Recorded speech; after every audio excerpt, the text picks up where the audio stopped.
For a long time, we've talked about the 3 R's of volunteer management: recruitment, retention, and recognition. But now we're facing a completely new version of these R's thanks to the COVID-19 pandemic, and that is recovery, reopening, and return. I'm Beth Steinhorn, president of VQ Volunteer Strategies. These new R's, recovery, reopening, and return, will be ongoing for months, if not years. And so it would serve us well to plan carefully and thoughtfully for them. Why plan? Well, first, research has shown that organizations who embrace strategic and effective volunteer engagement are more adaptable and sustainable regardless of the challenging conditions they find themselves in. And 3 characteristics in particular are associated with high-performing organizations: leadership support, effective training, and planning.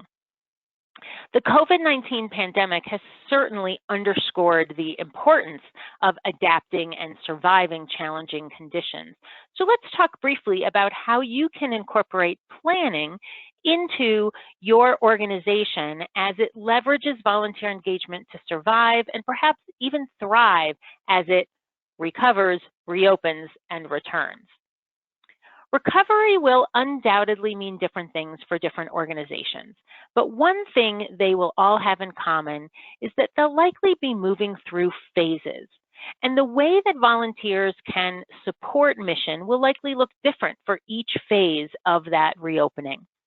So develop a plan for volunteer engagement that aligns with your organization's phased reopening. And consider some of these questions as you outline priorities and strategies for each phase. And as I share a few, see if you can catch on to my theme here. First is roles. Which positions will be safe, necessary, and possible during each phase? Consider, of course, both on-site and virtual roles. Next, recruitment. Which recruitment efforts will be needed to fill these roles? Will you prioritize current volunteers or outreach to new audiences, or a combination of both? Then there's reorientation and retraining. How will new and current volunteers be oriented and trained? Whether virtual or in person, what will they need to know about new protocols and procedures, new services and programs? Release. What are the steps to helping volunteers retire or exit in an honorable and respectful manner? Will those change phase to phase? What about revisions to policy? Which policies will need to be updated? Policies for cybersecurity and social media, for example, may remain consistent throughout all phases, while policies on volunteer eligibility and screening may vary phase by phase. Are you getting my theme here? These are just 5 considerations, 5 R's, but there are others. For a full list of 10 considerations for each page, download our template for volunteer engagement plan for recovery, reopening, and return from the Points of Light community or from our VQ Volunteer Strategies website today.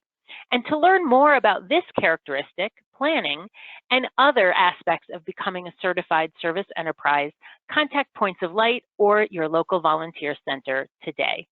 Thanks.